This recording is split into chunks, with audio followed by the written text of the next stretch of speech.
Leo tumekuja kutembelewa na wazee kutoka Luo Nyanza kuendelesha uhusiano wetu katikati ya hizi jamii wawili, Wakikuyu na Wanjaluo. Hii safari tulikuwa tumeanza na bado tuko na haja sana na uhusiano huu.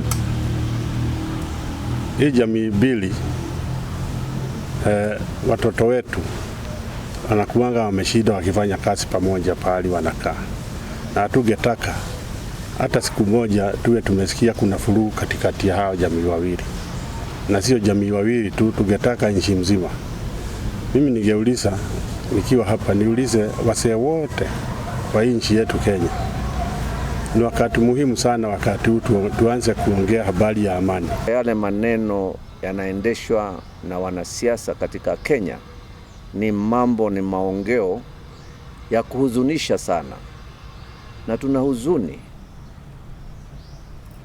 na hofu wakati tunasikia maneno ambao yanatamkwa, matamshi ya watu ambao wanajiita viongozi wa nchi ya Kenya.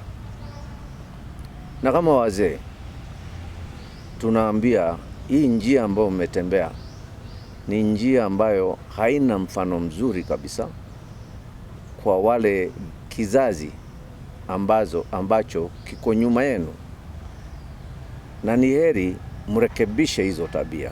Tukumbuke mahali hii nchi imetoka, tukumbuke kuna wakati hii nchi, nyinyi watu ambao ni viongozi, mmetia hii nchi katika mashaka makubwa.